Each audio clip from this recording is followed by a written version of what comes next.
All right. 3, 2, 1. Ladies and gentlemen, boys and girls, children of all ages, the Superflex Super Show proudly brings to you That's Say Brian Harkley. Enough said. That is the Devi Diet Kane. Bananas are the number one fruit. Our man Kane. Hey. That is Caleb the Pierce Man Pearson. What's going on? I am James the Brain, and this is the Superflex Super Show. Guys, welcome in. We have a very special episode. If you couldn't tell, we've got some awesome guests. I'm joined by Brian Haar. We're some of the usual faces, usual suspects on the Superflex Super Show, but man, we get some awesome guests from the Devi Marketplace themselves. We have Kane, we have Caleb. And guys, before we get started, we're going to be talking about the incoming rookie class here. Really excited to drop this episode and to get into it. But before we do, Kane, I'm going to throw it to you first. Tell the people where they can find you on Twitter and where they can find your content. I know that you put out a lot of it in different areas here. Yeah, so you can find me on Twitter at Devi_Kane. So I'm both the co-host for the Devi Marketplace. That's on Twitter at Devi Marketplace. And that's the pod I get to do with Caleb every week, where he gets to yell at me for being ridiculous, and I get to yell at him for not following rules. So it's very fun. And then I'm also the host of the Devi Diet, where I just eat snacks and talk about Devi prospects. And then I also write for DLF. So it's a good time, and I kind of have things everywhere. That is awesome. And the Devi Diet, really, really cool. If you guys haven't checked that out, make sure to do so. Not only does Kane try out some really, really cool and different types of foods, but he also compares that food to a Devi prospect, which is always really neat. So really good work there. And now let me throw it to your co-host over at the Devi Marketplace, and that is Caleb Pearson. Caleb, tell the people where they can find you on Twitter and where they can find your content as well. On Twitter, pretty simple, at PearsonFF. And then, like Kane mentioned, co-host of the Devi Marketplace podcast. Together, me and Kane put together a no-nonsense podcast once a week. And then you can find my work and rankings and all that fun stuff over at DLF. That is awesome. So that makes all four of us over at DLF. You can find all of our content on dynastyleaguefootball.com. You can even find this podcast as part of the DLF family of podcasts on dynastyleaguefootball.com. So now that we've addressed that, gentlemen, let's get into this, the incoming rookies. I am really excited about the incoming rookie class. Mainly, let's face it, this is a Superflex show. We tend to gear our content towards Superflex. And we've got some quarterbacks coming in on this class. So, Kane, I'm going to start with you. Joe Burrow, right now, in a lot of Superflex mock drafts, he is going 1.01. With the 1.01 being valued as high as it is, are we buying the hype on Joe Burrow? Are we holding that 1.01, taking him and hoping he's everything that we think he can be? Or are we selling the 1.01 at the steep cost that it will cost someone to acquire it? So I think this is a twofold question. So first, do I believe that Joe Burrow is a good quarterback? Yes. Do I believe that he's going to give you top 12 quarterback potential, the QB1 numbers? Not in his first year or so. He's a little different than Kyler, where Kyler has that rushing floor. But Joe Burrow is great. But personally, I'm selling the 101 as we get closer to that rookie draft. And I'm either trying to acquire a rookie pick, a couple picks back, so I can take Tua and a piece along with Tua, or I'm going to trade that 101 for an established quarterback. And one of the guys I'm actually targeting is a guy like Carson Wentz. So I would rather trade the 101 and get Carson Wentz instead of have Joe Burrow and live with those struggles for a couple years. Nice. All right. So some actionable advice there from Kane, basically telling us, hey, Joe Burrow's good, but with that 1.01, you can target a guy like Carson Wentz. So, Brian, I'm going to bring you in here. I'm going to put you on the spot here because this is what I do. You should expect that from me being a Steelers fan and me being a Browns fan. I wouldn't give you a heads up. I'm just going to put you on the spot. So, being that you are, I hear that you're kind of addicted to trading.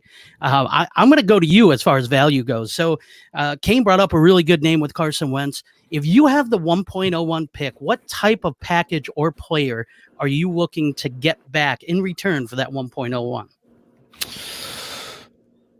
That's a great question. I think for me, being in the position to have the 101 and acquire a quarterback, James, one of the things that we talk about on our show all the time is the cheapest place to get these quarterbacks is in startups or in rookie drafts, right? So if we kind of stick with that train of thought, if I'm moving the 101, I'm probably moving it for a quarterback or Saquon, but we're not going to go there right now. But for real, I think that's what Kane said is a great idea, is if there's a quarterback out there that maybe isn't being valued as highly as maybe they once were, where they were, a top 5 option at one point, but they've fallen back a little bit. I think that's definitely a great idea.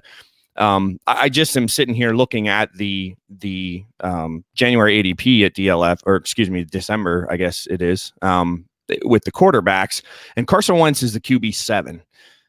I would take any of the quarterbacks in front of him for sure, and even maybe 1 or 2 behind him. So, if you're looking at a top 9 quarterback that you can get with the 101, especially if you're kind of contending or moving in that direction as opposed to like being in the middle of a rebuild. If you're a couple years away, then fine. You go ahead and take Burrow, sit on him because you can afford to. But if you're looking to kind of turn this team into a contender, or you already are, I love the idea of going after some of these veteran guys, Carson Wentz, Dak, even possibly Baker. That one's a little dicey, and maybe we'll let these guys kind of chime in on whether or not they trade the 101 straight up for Baker Mayfield. But I like the idea of doing that for sure. Well, I think the main reason why I bring that up is because the 101, is going to be worth more than Joe Burrow is as soon as he's drafted. And that's the way that it's kind of been going the past couple of years, where that first pick is worth more than the player it ends up being. So I'm more than willing to move that pick. And I like how Brian did mention that if I'm rebuilding, I'm probably going to take Burrow, because then I can get that youth and continue to rebuild my team. But if I'm contending, I would easily take a top quarterback instead of Burrow. Okay, really nice. So Caleb, let me bring you in the conversation here. Baker Mayfield, that was a name that Brian was kind of was contentious on whether or not he would trade the 1.01 for Baker Mayfield. Where would you stand on that? Would you take Baker Mayfield, or would you take the 1.01 in a vacuum here, as far as the value of that pick goes? If we're talking the 1.01 versus Baker, I think that's a totally different argument than Joe Burrow versus Baker Mayfield. Because like Kane touched on, the 1.01 is going to go up in value. But as soon as you put a player's name to the pick, it kind of devalues it a little bit, because you don't have the freedom or the luxury of making that whoever you want. So if we're arguing the 1.01 or Baker Mayfield, Baker had a great rookie season, and I'm not totally abandoning ship on him yet.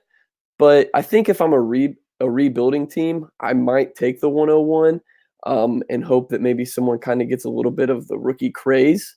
But if we're talking Joe Burrow versus Baker Mayfield, I think I still might lean Baker, just because we have at least seen him have a little bit of production and fantasy relevant at the NFL level. Quiet, really you. Nice. I tell you what, I like that though, Caleb. You brought up a really good point, man. I mean, that's why we don't lock players into picks. Anything can happen between now and the NFL draft, now and our rookie drafts.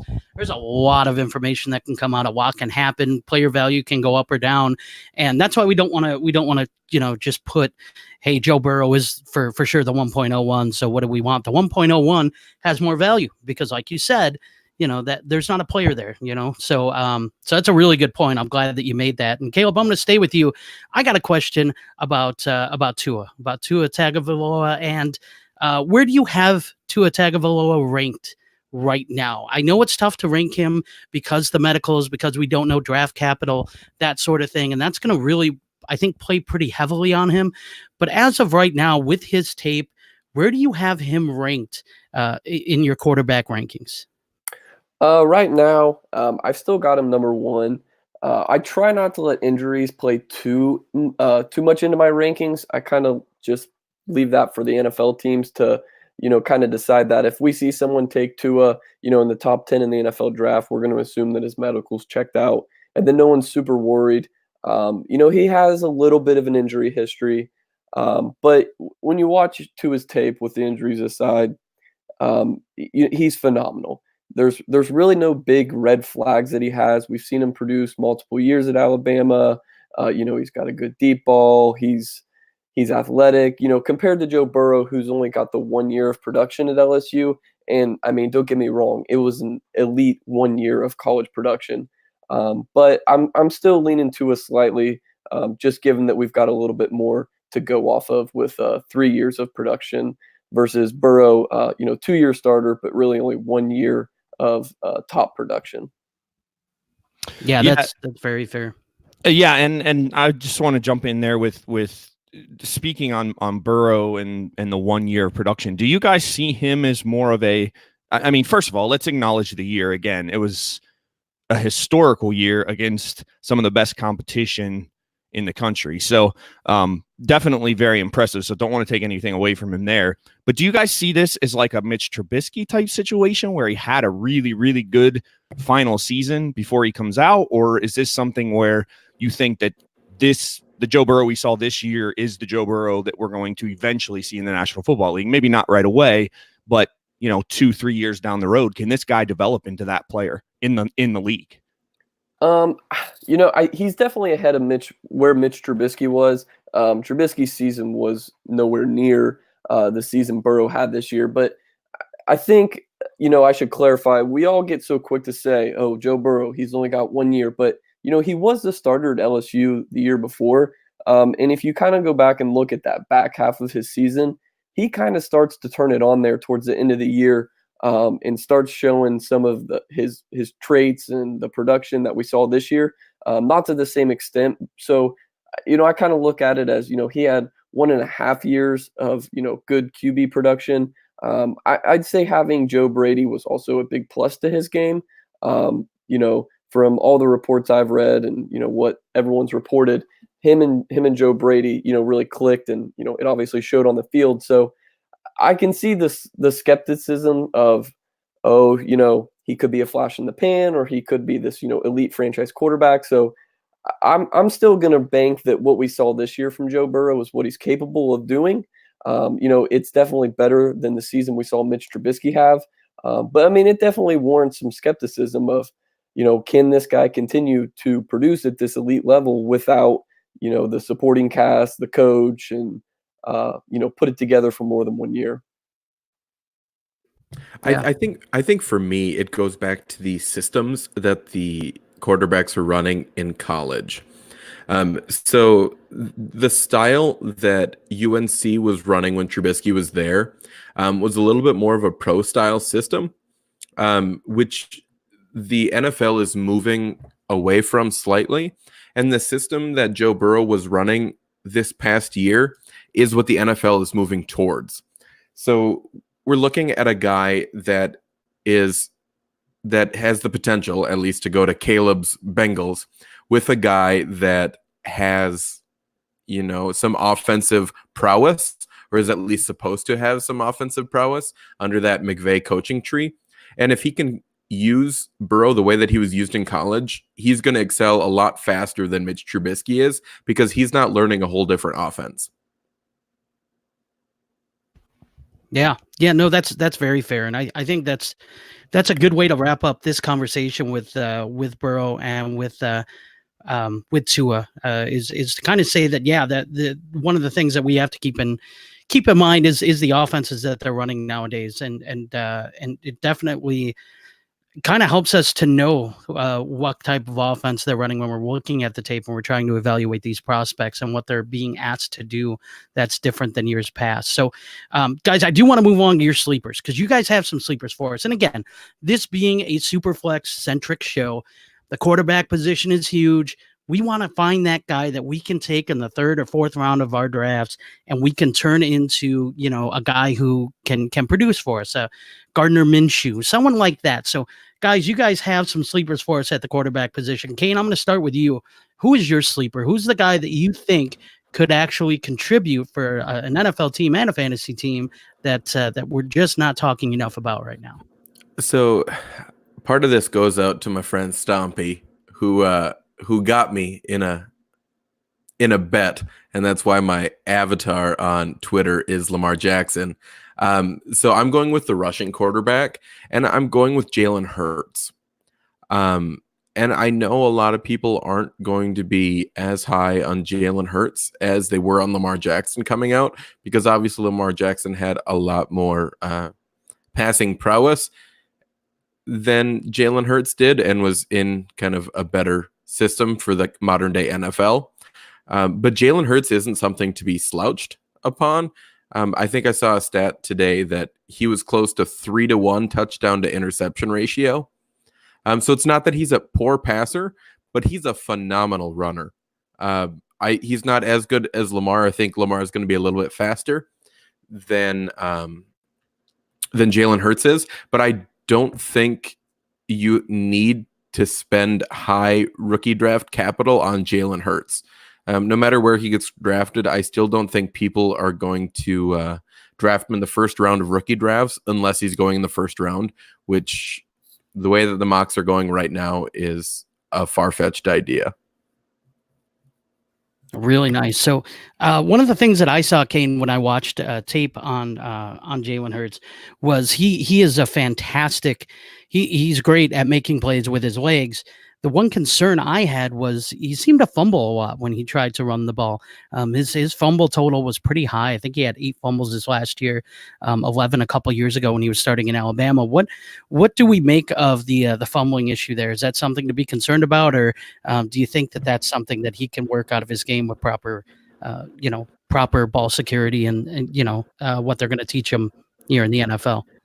I'm not worried about that. I think part of that is due to him seeming to always be running for his life behind that Oklahoma offensive line. And I think that's most of it, right? Is as he's trying to do everything behind the line of scrimmage, he's not able, to have as much ball security as he'd like. And I realize that that's not probably the greatest answer that people want, but I don't think that's going to be as much of an issue because obviously NFL coaches are going to hammer that home. So I'm not as worried about that, but obviously it's still a concern. But I would just kind of move that one to the back of your mind. Fair enough. Brian, before we move on to Caleb Sleeper here, do you have any thoughts on Jalen Hurts, watching him at Oklahoma this past year or watching him at Alabama even a couple years ago before Tua kind of came in there and took that job? I mean, I think he's a winner. I mean, that's an easy thing to say. I mean, the kid wins football games. It's not always the prettiest stuff, but he does have the rushing ability. He's a very good runner. And he doesn't always make great throws, but he seems to make timely throws. You know what I mean? So I don't know. It's going to be interesting. I'm not exactly sure where I stand on him as an NFL prospect at this point. I'm kind of up in the air. But I was up in the air last year with Lamar Jackson at this point too. So, and I've come all the way around on board, obviously, like pretty much everybody else has. So we'll see what happens with this one. But yeah, I mean, the kid's a winner. He's won a lot of football games throughout his college career. So you got to like that. Absolutely. And he was smart enough to showcase CeeDee Lamb as well. We got to see him kind of ball out there with Oklahoma. So, Caleb, let's move on to you. You actually have a Big Ten prospect, sleeper quarterback that you're going to discuss with us. So you're speaking to my heart here a little bit. So go ahead. Who is your sleeper at the quarterback position for the incoming rookies this year? I tried to pick a guy that's not really gotten any mainstream media attention. No one in the dynasty community is really talking about him because, after those top 6 or 7 quarterbacks, it's almost like the quarterback position doesn't exist anymore. So I went with Nate Stanley, the quarterback out of Iowa. If you just look at his stats, he's not going to blow you out of the water. He kind of regressed a little bit in his senior year as far as his touchdown to interception ratio. But when we're looking at sleeper, we're just looking at guys that if they're given a shot, can they come in and be fantasy relevant enough to make an impact on your dynasty roster? And I think someone like Stanley kind of fits what you would be looking for. Someone that played in a pro style of offense in college, has the prototypical NFL size, played under center, played from the gun, showed that he can make some deep throws, showed that he can be mobile enough to move around the pocket. He doesn't really pop off the charts anywhere in terms of, oh, this guy's got killer arm strength, or this guy can move and, do stuff on the ground like Jalen Hurts does. But he's consistent enough and has the mold to be a good NFL backup. And we saw someone like Gardner Minshew, being a backup can lead to fantasy relevance with injury. So he's definitely got some things he's going to have to work on. He's not a top quarterback prospect, but I think he can land somewhere as a backup on an NFL team. And like we saw with Minshew, all it takes is an injury to go from, bench warmer to a fantasy relevant quarterback. And I love that, giving us someone totally off the beaten path that we haven't really talked about very much thus far in the process here as a name here. Does anybody else have anything to add with Nate Stanley? Is there anything that anyone sees with him that would differ from maybe what Caleb is seeing? He's a big boy. Mm-hmm. Mm-hmm. 245-pound quarterback. That's meaty. Yeah. And the thing that I really like that Caleb kind of alluded to is that, playing in a pro style offense, playing under center, there should be less of a learning curve as far as the fundamentals go as that goes. I mean, his footwork was fine too. So I think that helps if you're going to be a backup quarterback. You're going to come in and you're not going to have to worry too much about how to take a snap under center. Not that that's a huge thing to learn or a very, very difficult thing, but that's not something he's going to have to think about even for a little bit. So I think that helps his cause too. So guys, let's move on to the running backs. This running back class it's stacked, right? It's a fantastic running back class. And Kane, I'm bringing you in on this. This is where you and I are going to have some back and forth because we see this a little bit differently. I am in the minority here. You are definitely in the majority as far as at least on Twitter goes. And the people that I respect that break down the film and that use the analytics are all kind of on your side here. So Kane, as a Cam Akers truther, sell me on why Cam Akers is a top 5 running back in this class. Well, who else is there? Right. So I think part of it is he's defaulted into your top 5 at this point, right? So you have Swift, you have Taylor, you have J.K. Dobbins, and if you want to put Clyde Edwards-Helaire up there, you can, but there's no 5th guy. So that has to be Cam Akers. Cam Akers coming in to college was one of the most athletic running backs that we had seen in a very long time. And I'll still say that he's probably a bit more athlete than he is running back at this point. But you have to just, even if you just want to look at his stats, you can look at them and say like, wow, he had some pretty good seasons. And then you find out that the Florida State offensive line allowed a stuff percentage. That means that the running back either got hit at the line or behind the line of scrimmage on 24.8% of rushes the last 2 years combined. So he's getting all this production with a terrible offensive line. They were ranked in the bottom, like 3 percentile each of the last 2 years. That's atrocious. That's even worse than what Dalvin Cook had to do when he was with a similar offensive line at Florida State. So not only do you have that, you add in, because obviously we play in PPR leagues, you add in that receiving ability, and all of a sudden he's rising up boards like he should be. So I'm not worried about Cam Akers. There was one report that said that he was an undrafted free agent. That guy has since deleted that tweet. that was a well-known guy, and he's since deleted it. So I don't think we need to worry about Cam Akers not getting drafted high in this draft when we've seen other top guys return back to school. And I think he's just going to be defaulted up there, whether you like him or not. All right, so you made some good points. I mean, when going through this, and initially my statement was that he wasn't a top 5 back, and that was when I fully expected that Etienne was going to come out. You know, I didn't think he was going back to school. Since then, though, yeah, it's pretty tough to find a 5th back. I think I firmly have the other 4 ahead of him. But that 5th back, I guess I'm coming around to the idea of Cam Akers being that number 5 spot.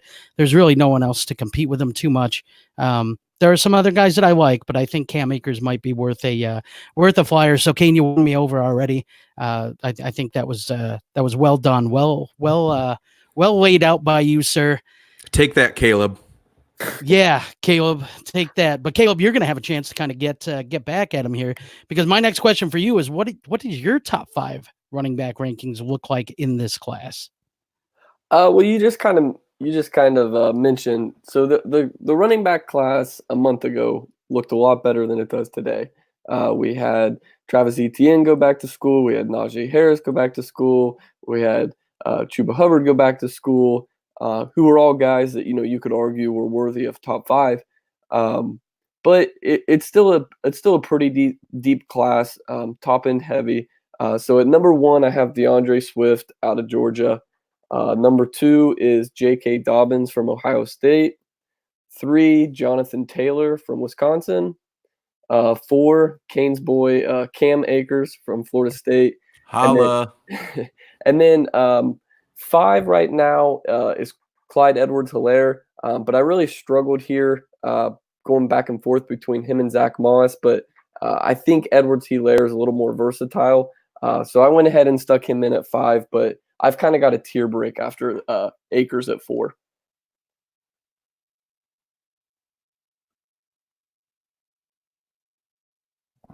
Sorry, guys. Mike was muted, and I'm sitting here trying to talk into it. So, yeah, I can come around on those rankings. I really can.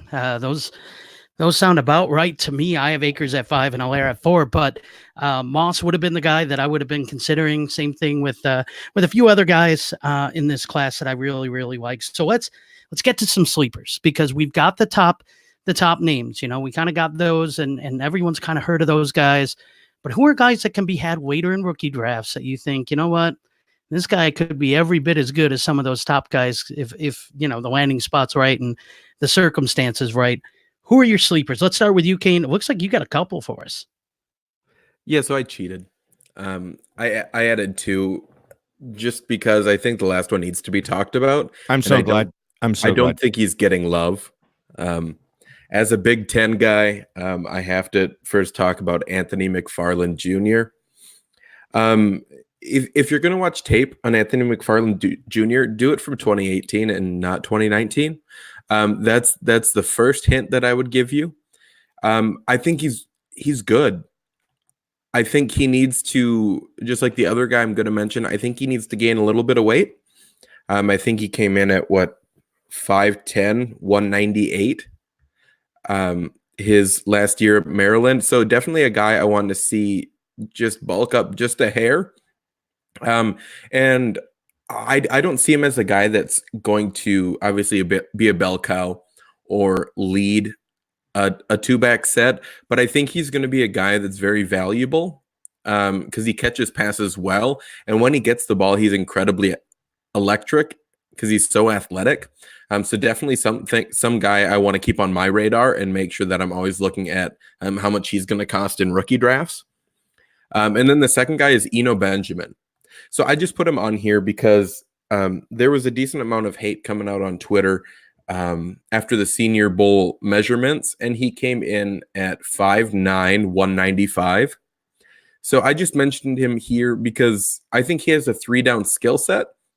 Now, whether he'll be drafted high enough to utilize that 3-down skill set, that I'm not sure. But at least with anyone that has a 3-down skill set, I want to at least mention them so people realize that's a guy that they can keep on their radar, especially late second round if he's not getting the draft capital. I like that. I like that a lot. First off, with McFarland, I'd like to add, I think he has the frame to add that bulk. So I like the fact that it seems like he should be able to do that. Now with Eno Benjamin, I struggled a little bit with his tape. Kind of watching him, it seemed like there was some inconsistencies in his game. Can you tell me where you think Eno Benjamin, as of right now, again, this can change. We know there's a lot with the combine hasn't even happened, and then we have the NFL draft. But as of right now, let's say you had to do a rookie draft right now for incoming rookies. Where would you expect that you would have to take a guy like Eno Benjamin? So that'd be around like the 206 right now. If we're doing a super flex mock draft, I want to say he went about 207 or 208 in the Devy marketplace when we did. Okay, really nice. So mid to late second is kind of where you can expect him to go. I think that's a real nice spot for a guy like that. Guy who we heard a couple of years ago about, his upside. He was considered one of the top draft prospects back then in this one of the top Devy running backs in this draft class. So really interesting. Caleb, you have a name for us that we've heard kind of floated around a little bit here, if you have your ear to the ground. But tell me who your sleeper is and why you think that this guy can be relevant in the league. Yeah, so I went with Michael Warren, the running back out of Cincinnati. I'm from Indiana, right on the border, so a lot of Bearcats fans around here, so I spent a good amount of my Saturdays, watching football with these guys that are watching Cincinnati Bearcat games, and just kept seeing this guy and this name pop up, and he's actually starting to gain a little bit of momentum, on draft Twitter and with draft analysts. But what I like about him is, he's a complete back. He can run the ball well and he can catch the ball well. And when I'm looking at running backs, I definitely only want to take, not definitely, but I really like to look for guys that can catch the ball well because, in today's NFL, you got to be able to catch the ball to stay on the field. And even more so, in PPR leagues, which is what I think 90% of us play, that's added value. So he has shown in college that he can do both. He can hold up to, a workhorse back amount of carries. If you're into analytics, he had a really high dominator rating. He's got good strength, runs with power, but he's also, pretty versatile. He can make some good cuts out in the open field, make guys miss. So I just think he's really complete and well-rounded. He might not stand out as well as these other guys as far as, the explosiveness or the, big play threat, but, he's got good vision. He runs with power, and I just think he's a very well-rounded back. Really like it. Yeah, that's a guy that can be had later in drafts too, as of right now. But I got to keep an eye on. All these names, even the sleepers, are guys to keep an eye on for the combine. And keep your ear to the ground. You're going to hear some of these names interviewing with some teams. They might be moving up or down some draft boards. So this is really good information that you guys are dropping on us. The one thing I do want to point out, Caleb, you kind of mentioned as far as analytics go, you guys do a fantastic job on the Devy marketplace, kind of mirroring the analytics and the film. And I think it's important that we kind of take just a second to address how important both of them are. Both analytics and film work together to paint a picture on a prospect. I think it's silly to ignore one or the other. I think it's a really good message you guys are sending in the community to use both of those things together to make the most, the best decision you can, the most informed decision you can on some of these prospects. So kudos to you, gentlemen, for doing that and for marrying those two worlds kind of together, because those have been feuding worlds for a long time. Yeah, and I think if you see me on Twitter, I give some analytics people a hard time. And that's not because I don't necessarily believe the information that they're saying, but I think everyone should at least have their way of thinking questioned. And I think that's really important to both sides of the argument, whether it's strengthening your argument by other people trying to poke holes in it, or just having other people try and understand it through a different lens. I think that's just a really important conversation. But if you see me on Twitter, I'm always going to be a little skeptical of analytic stuff, just because I feel like someone has to. Yeah, agreed. And I think that's you guys going to bat for that is really neat. So, Brian, running back wise, before we wrap up the running backs and move on to some of the wide receiver talk, do you have anything that you want to add as far as the running backs go? Some of the top names, some of the sleeper names, anything like that? The only thing that I'll say is it would not shock me at all if J.K. Dobbins ends up being the best running back out of this class as far as the National Football League career goes. I'm super, super high on Dobbins, and I think they're in the championship game if he doesn't twist that ankle. I know he came back into that game, but he was not quite as effective as he was early in the game. The way he started that semifinal against Clemson was just, he was a beast. So I'm looking forward to seeing what he can do through testing and everything, and then where he lands. Because if he lands in a great spot, I think we're going to see just an absolute baller at the next level. And this just goes to show how these top backs, how closely they are ranked, because everyone's going to have their preference. And I think most people have DeAndre Swift as their running back one. And I think he's a fantastic prospect. I also think J.K. Dobbins is a fantastic prospect. And yet my number one is Jonathan Taylor. So it just kind of shows that top echelon, that top tier of running back is very good, and it's going to depend on personal preference, landing spot, combine performance, all that, the little things that are going to separate these guys. Maybe draft capital and landing spot isn't a little thing, but even the combine can kind of sway you a little bit when they're this close as far as prospects go. So, guys, let's move on to wide receiver. I really want to do that because this wide receiver class is very interesting as well. We have heard a lot of names. There's a lot of people who are high on some prospects, lower on some, but the tier one guys, the top guys, kind of seem to be, maybe not even those guys are consensus, because there's a lot of guys who are kind of up and down on Jerry Jeudy. So, Kane, I am going to ask you, who is in your top two tiers of wide receivers in this class? And if they're not in tier one, tell me why.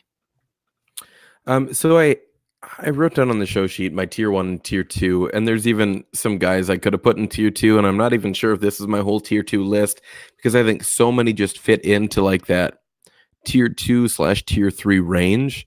But for my tier one, it's pretty clear cut. CeeDee Lamb and Jerry Jeudy. Those are the only two I have tier one, and it's going to take a decent amount of both draft capital and good landing spot for anyone to move up into that tier one. I just think those two are head and shoulders above some of the other guys in this draft, and I think the draft capital will dictate them to be there as well. So those are my tier one guys. And then I have 6 tier two guys. The first being Rager. If you watch the new Devi Diet, he was obviously on there. And on the Devi Diet, I put a tier 1/tier 2 guy. And I think Rager lives right between those two tiers, depending on landing spot. And then Tyler Johnson, obviously, as a season ticket holder for the Gophers. I'm a huge Tyler Johnson fan. I will own that bias because that's just what I have. Justin Jefferson from LSU, I think he's terrific. He's a great route runner. The way that he looks so smooth going in and out of his breaks, especially on inward breaking routes, I think is really, really exciting. He just sinks his hip so low when he's moving, and it's really hard to defend. Isaiah Hodgins from Oregon State, also a guy that I'm in love with. But I don't think he's to the level of CeeDee Lamb and Jerry Jeudy yet. But I obviously think there's a chance that he gets there. He had a massive dominator rating in college, and a huge market share as well. And that was in an air raid style system. So obviously the amount of work he gets moves up a little bit just because of that. But I think he's fantastic. His ability to high point passes down the field on 50-50 contested balls, I think is one of the top in this class. And he does that really, really well. And I think that's going to be an instant spot where he's going to be able to do that for an NFL team. And I think that is part of the reason why he might be a day 2 pick. Gandy Golden, if you've been on Twitter at all, he's been tearing up the Senior Bowl a little bit with some good route running. I think the Senior Bowl is the first big test for him of some actual quality competition. Obviously, he's coming out of Liberty, who just got mainstream D1 this year and made a Pro Bowl. So really proud of what Hugh Freeze is doing at Liberty. But AGG, I think, is a guy that that he could become the one, but I think there's quite a few things that he's good at, but I don't think there's any that he's great at yet. But I definitely think that he can get there. And then the last guy in my tier 2 is Laviska Shenault. If you listen to the Devy Marketplace at all, Caleb and I constantly have conversations about Laviska Shenault for a variety of reasons. I think part of it is because his injury concern. I think another thing with Laviska Shenault that I recently put out on Twitter was just how many manufactured touches is a guy like that going to need to be successful for your fantasy football team. And that's a new thing that I've been kind of diving into, just to look at the manufactured touches. And so what I mean by that is, so if we think back to like Percy Harvin when he was with the Vikings, just how many touches he needed on whether it's end arounds, on whether it's jet sweeps, on slant routes and drag routes, and those sort of things that really get him open and get him the chance to use his speed in space, screens, bubble screens, anything like that. That's definitely something that I want to look at, and that's the way that Shenault was used in college. So do I fault him for that, for him needing a couple of years in the NFL to really excel as a true wide receiver? No, but I think right now we need to have him in that tier 2 conversation, and he's not tier 1 because of those couple of years that we could be missing out on production, along with adding that that injury concern is definitely an issue for me. Yeah, very interesting. Some really cool names that you brought up. I like a lot of these guys. Hodgins is a guy I'm going to have to go and watch some film on yet. I haven't watched too much on him. And Shenault is really a polarizing prospect. Like you said, the injury history is there, and there's a risk there. Also, it seems like he's more athlete than wide receiver at this point. His athletic prowess is going to be why they're going to manufacture touches for him, kind of like you hinted. In the league, that's going to be a point of contention, I'm sure, for many, that he's going to have to have those manufactured touches to return value. However, it could take just a few of those for him to bring one to the house because of his athletic ability. So, very interesting type of boomer bust pick, in my opinion. I love AGG. I really do. I know the small school thing from Liberty is something that makes him sometimes a little tough to really grade on film, but there's a lot that he does very, very good, and so I think his transition to the league is going to be interesting to watch. His landing spot, I think, is going to be important. Not only landing spot and opportunity, but what kind of coaching he's going to get, the receiving coaching there, and that sort of thing. So. Some very, very good names here, Kane. I like it. Caleb, let's move on to you. I want you to give me a few wideouts and where their dream landing spot would be for you. So give us a few wideouts and you go, man, if this guy lands here, it would be a dream scenario. Tell me who, tell me where, and tell me why. First one is Jalen Reagor. He's one of Kane and I's favorite prospects. We've talked about him on the last couple Devy Marketplace. I would like to see him land. I think an ideal spot for him would be somewhere like Green Bay. I still believe Aaron Rodgers is, a phenomenal quarterback. He's still got plenty left in the tank for Green Bay. And they've got Davante Adams, but after that, they really don't have a clear number 2. So if you've got Davante Adams, he's your big-bodied wide receiver, 50-50 jump balls. He's a great route runner, but he can also win with his size. So if you pair him with someone like Jalen Reagor, who's a little smaller, a little quicker, I think they would complement each other well. My next one is CeeDee Lamb. I keep seeing everyone mock Henry Ruggs to Philadelphia. And I'm not sure if Lamb makes it to Philadelphia, but since this is dream landing spots, I don't really care where he's being mocked to right now. Carson Wentz is a great quarterback. I get the injury concerns, but we can't take away from how good of a quarterback he's been when he's healthy. And he's been doing it with Nelson Aguilar. They've brought Jordan Matthews back 3 times. He's got good tight ends, and they attempted to get him someone with Alshon Jeffrey, but I just don't think that one's going to pan out. So get Carson Wentz, a dominant number 1 wideout, someone that can line up all over the field, do whatever they want him to do in that offense. I think that would just be an amazing pairing. And then my last one is Jerry Jeudy. And I'm not full on in the club of people that think Jerry Jeudy is this horrible prospect because of his analytics, because he does have great tape. But I'm still a little skeptical on how he will be if he's going to be relied upon as a team's number 1 wide receiver. Because I think one of the reasons he excelled at Alabama is, defenses didn't zero in on him. They had guys like Ruggs and Devonta Smith and Jalen Waddle, to which really helped Jerry Jeudy, get one-on-one coverage. They lined him up in the slot a lot to, create mismatches. So I would like to see him land in Denver. I like what they're doing out there with Drew Lock. They're bringing in some intriguing pieces, and I think he would be a great complement to Courtland Sutton.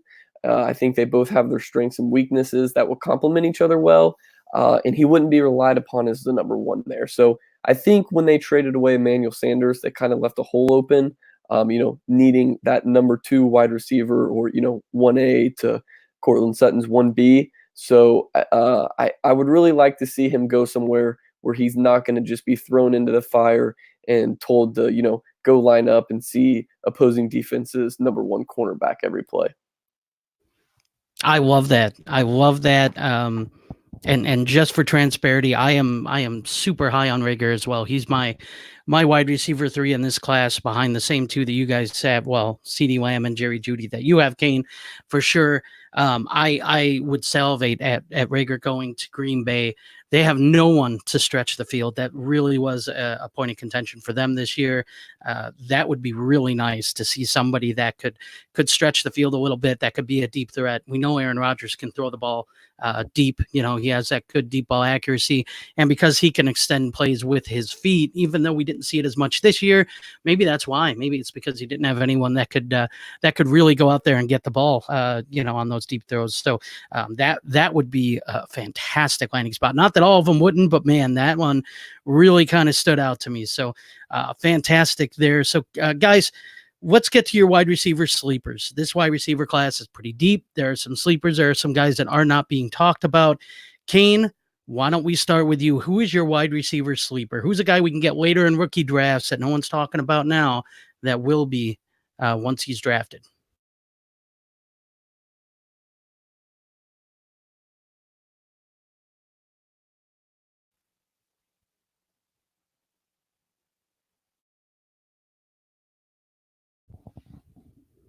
Kane, do we got you here? I was muted. All right. Yeah, I've done that already once myself. So you get a mulligan here. So let's start over then with Lynn, with your sleeper. I'll let you introduce your sleeper here. Yeah, so I think every time I'm a guest on a pod, I bring up the same wide receiver sleeper name over and over and over again. I think part of that is because Lynn Bowden Jr. finally just liked my tweet on one of my tweets on Twitter. I think part of that could be because I just really, really like him as a prospect. And I think part of it is because just the way that the NFL is trending, I think a guy like Lynn Bowden is really interesting. If you are a guy that kind of just looks at a little more stats as you're kind of looking at these college prospects to figure out who you need to watch, his stats are going to look skewed. So before the season, the starting quarterback at Kentucky got injured. Lynn Bowden Jr. was a quarterback in high school, so they transitioned him to quarterback, and he played more of a wildcat role. The guy averaged 7.9 yards per carry. Again, that's 7.9 yards per carry, and they had no other weapons. There was no one else to give the ball to, and he just repeatedly ran the ball and did it for almost 8 yards a clip. This guy's incredibly athletic. if we're talking about manufactured touches again, I think he might be a guy that is going to rely on those a little bit at first. But if we're just looking at what kind of rookie draft capital we're going to put in, we're talking late third, early fourth round in Superflex leagues right now. I'm more than happy to spend that draft capital on Lynn Bowden Jr. And I think he has a chance to become a really interesting weapon in the NFL. And we're looking at wide receiver 2 upside for a guy drafted that late in rookie draft. I'll happily take it. Yeah, sounds like a high upside playmaker, a guy that you can get late in drafts. That could be a guy that could definitely put up some big plays and help out some fantasy owners. So that is definitely a name I'll be watching, and I'm gonna have to watch some more film on him because I haven't seen enough of him to make a judgment yet on him. But Caleb, your sleeper, I have definitely seen enough of. I am higher on than the majority of people, and I cannot wait for you to clue everyone in on this prospect, a guy who I have been waiting to break out for a long time, and this year he finally had a very, very quietly good year for Texas. Yeah, I'm afraid that if everyone keeps talking about Devin Duvernay the way we are, that by the time we hit draft time, he's no longer going to be a sleeper. That's big play Duvernay to you? Sorry. Big play Duvernay was a pretty highly recruited prospect to Texas. He played all 4 years. So, he played his senior season this year.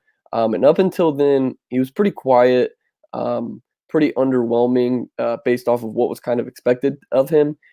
But he kind of hit his stride this year, kind of dominated out of the slot position. He's reliable. He's got good hands. He was always just, when you're watching his tape, he was just always open kind of in that soft spot of the zone on defense, that old reliable third down target.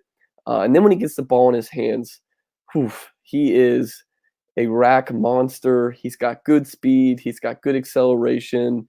He's just a quick little guy that can pick up extra yards, but he's still a powerful little guy. If you look back at the LSU game this year, there was a couple times where he made Grant Delpit just look silly. The one time when he just ran right over him, just lowered his shoulder and just kept moving. And then another time when Delpit attempted to tackle him and he shook him off like it was nothing and picked up a first down. So he is a dynamic, quick little guy that can play out of the slot. I guess if we're looking to nitpick him, he did have a later breakout. He probably isn't going to hit analytics guys, dominator rating threshold, but I don't really care. You're not going to have to invest a first round pick in him. So analytics, throw him out the window. I want to leave every rookie draft with a big play Duvernay on my team. Oh, absolutely. I could talk Duvernay with you gentlemen the entire podcast, but we are going to move on. Before I do though, Brian, I want to get your feedback here. CeeDee Lamb, Jerry Jeudy, where do you stand on the top end of this wide receiver class? What do you, especially with Jerry Jeudy, really a polarizing figure. A lot of people have him, as the wide receiver 1 or 2, and then a lot of people have him lower, especially because of the analytics. So, what do you think about Jerry Jeudy and specifically? And if not, then what about CeeDee Lamb? If you want to comment on either one of those guys and your thoughts.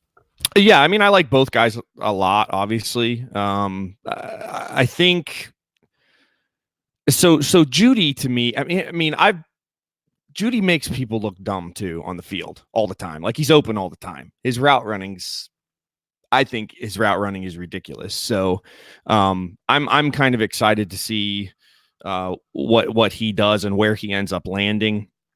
And then of course CeeDee Lamb is just so well rounded, just a hell of a receiver, and the production outstanding in college.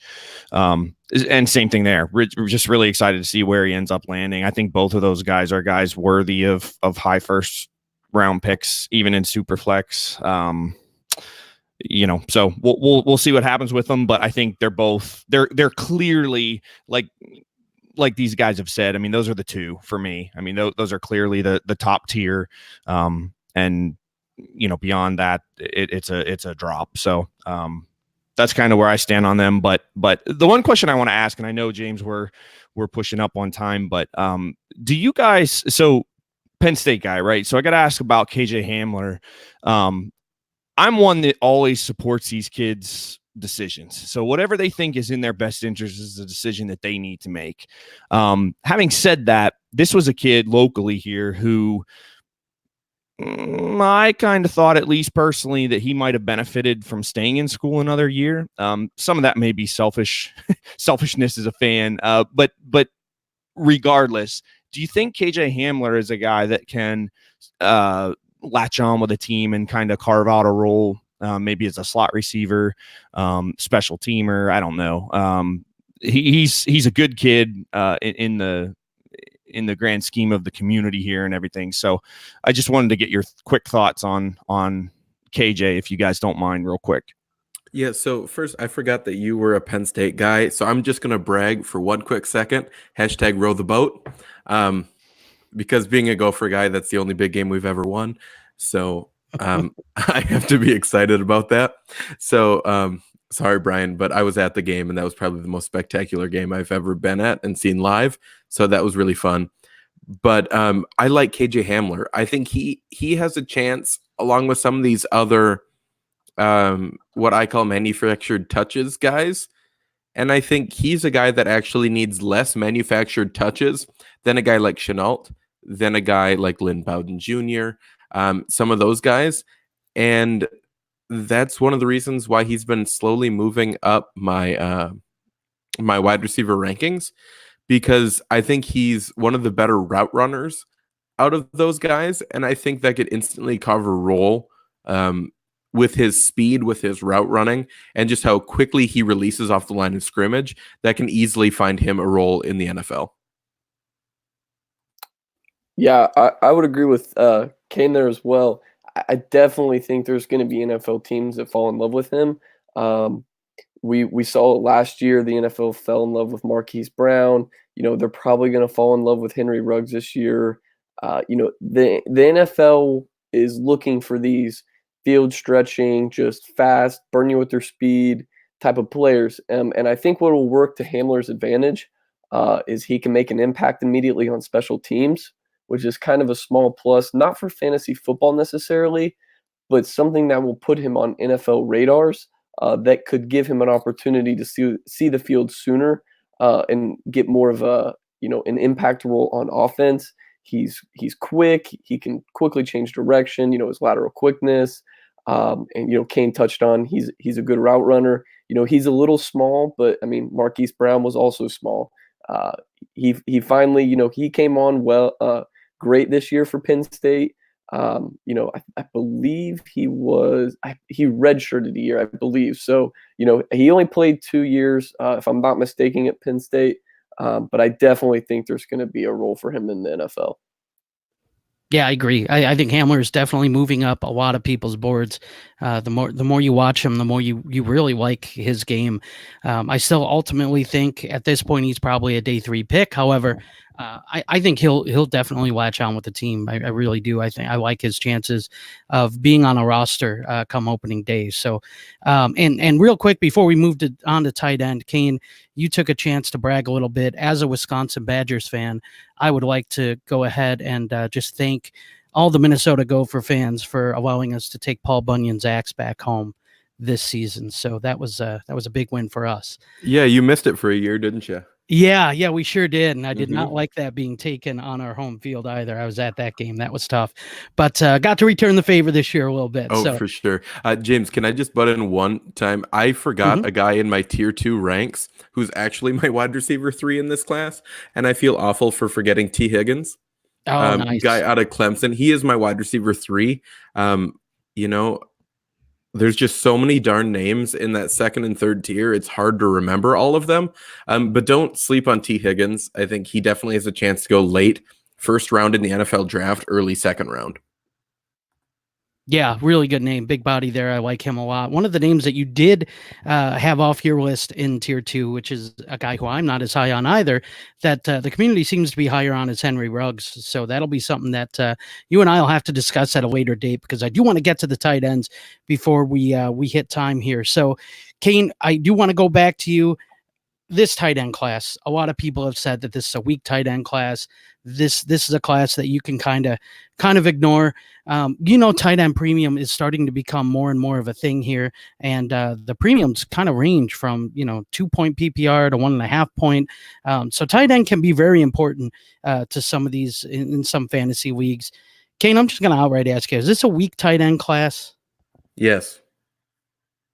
Boom, done. Okay. Now, so I think part of it is some of the top guys are not going to be like your Evan Engram type guys that are going to be able to catch 67, 70 passes a year. You have guys like Cole Kmet. You have guys like my tight end sleeper, Jared Pinkney. You have guys like Thad Moss who can all block really well. And not only is that a chance for them to get drafted higher by an NFL team, but that's also going to force them to stay in and block a little more, as some of these pass-happy teams are actually moving to more of a 2 tight end set with guys that, can really take advantage of that linebacker or safety coverage. So that's the one thing that worries me with some of these top guys, is that there's just not as many guys that are going to be able to catch passes for your tight end premium leagues. And I think there's a good chance that there's a tight end going round 1 or round 2, but I think they're going to be more of blocking guys than they are actually going to be like game changers for fantasy football. Gotcha. Okay. So we're talking, all around tight ends, guys that might be able to catch a few passes here and there, but are going to really excel possibly in the blocking game and that sort of thing. More inline type tight ends. So that's good for clarity. So now we kind of know, guys. If we're looking at tight ends, to all the listeners out there, we're looking at guys that might be more used in line as blockers and maybe less showcased in the passing game. Yeah, it just feels like there's a handful of Kyle Rudolphs in this draft. Perfect. And Kane, that's what I was going to ask you. I was going to ask you a follow-up question about, is that kind of what we see? And yeah, you just kind of nailed that. If we got a group of Kyle Rudolphs, you got some guys that you can maybe take, depending on your tight end premium, late second, early third, but I just wouldn't expect a high upside. Is that about right? That's 100% the case. Perfect. Yeah, I think Caleb will get into, with your next question, some of the guys that I think there's maybe 1 or 2 guys actually worth drafting a little higher, but I know Caleb will get into that, and I think we share the same opinion. Oh, perfect. All right. So Caleb, yeah, let's go right on into the question that we got for you. And who are your top 3 tight ends in this class? My top 3 tight ends in this class. So, I mean, like Kane touched, we're playing fantasy football. We don't want guys that can block. I really don't care if my tight end is that great of a blocker. Now, you want him to be good enough to where he's not a total liability and they've got to pull him off the field anytime they're going to run the ball or, need any type of blocking. So my number 1 tight end is Hunter Bryant, the tight end out of Washington. I just think he has the most upside as just a receiver. You can put him out in the slot. He can line up on the line of scrimmage and run routes. He's not a liability as a blocker, so they're not going to have to take him off the field. Number 2 is Bryson Hopkins out of Purdue. Sorry, came on strong this year. Had decent production prior to this year, but this year really showed what he can do as a receiver. Kind of that dual threat ability to line up and block, or line up in the slot and block, or block in the slot, or catch from the slot. And then 3, I went back and forth on this, and I went with Albert O. I think Kane can pronounce his last name. I'm not even going to attempt it. Ogwekwabunam. So there you have it. Mm-hmm. Albert O is what I'll continue to refer to him as. It was between him and Cole Kmet. The reason I went with Albert O is the tight end position is just it's gross. There's just so many guys out there that we hold on to that we think can make an impact. Your David Njoku's, your Jonnu Smith's, even though Smith did come on there in the playoffs. So, those are all guys that are super athletic that were drafted kind of off their athleticism. And Albert O kind of fits that mold. So I'm skeptical to have him there as 3, but there's just no denying what that guy can do at 6'5", 200 and 60 pounds probably. He's probably close to that. The way he moves and can burn you downfield as a pass catcher, I can't let that go unnoticed. So I'd be willing to take a shot on him as my third tight end. Nice. Yeah, it sounds like this is the kind of class that you can take a shot on that upside too. That's there with an athletic guy like that. Before we get into your sleepers, I want to ask you gentlemen about one tight end in particular, a guy who I find very difficult to rank, and that is Thad Moss, the tight end out of LSU, a guy who kind of came on late in the year, and it sounds like he's declared. So what do we expect from a guy like that, from Thad Moss? I mean, he kind of flashed playing in a high profile offense, but we haven't really seen a lot of him. There's been some off the field stuff. What do you guys think about Thad Moss? Is he worth any type of draft capital late in drafts? I mean, he's definitely worth draft capital. I think he's going to be a guy that we could see ranked anywhere from number 1 to number 10 on ranks. I don't know where he's going to fall from me. He is a transfer. He's got 1 year of production. His freshman year he had basically no catches or yards or anything. So he's a phenomenal blocker. He might be the best blocking tight end in this class. And towards the end of the year for LSU, he kind of flashed what he can do catching the ball.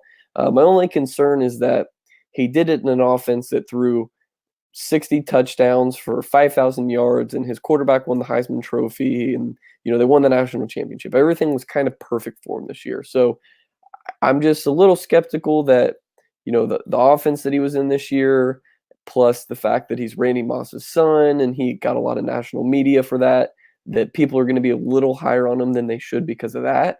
But in a weak tight end class, I mean, he's definitely in my top 10. And in a tight end premium league, he's worth taking a flyer on.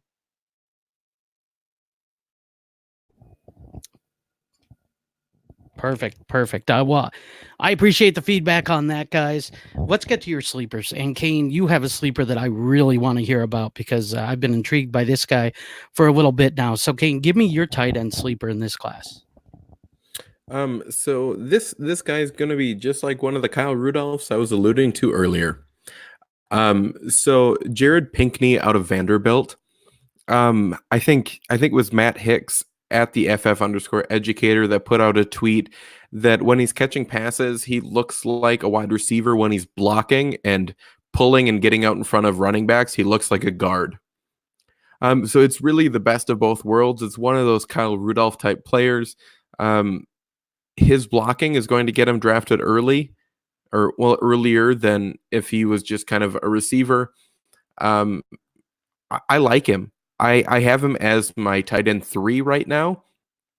Obviously in a weak class, but he's a guy that's athletic enough to do really well in the red zone. He excels everywhere. So there's not really a weakness to his game. I think the only weakness that you could say is he's not going to be the fastest tight end. And he might not be the absolute strongest, but his blocking technique and his route running technique is really good. He can easily find a soft spot in zone coverage, and I think that's another thing that will really help him excel in the NFL. And hopefully, he can become a little more of a PPR monster with that kind of how well he does in zone coverage. Nice. I like that. I love the mental image that you painted when you described Matt's tweet about that.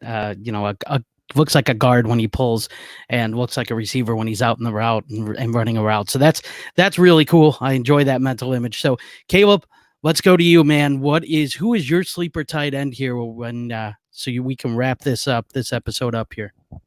My sleeper tight end is Harrison Bryant, tight end out of Florida Atlantic.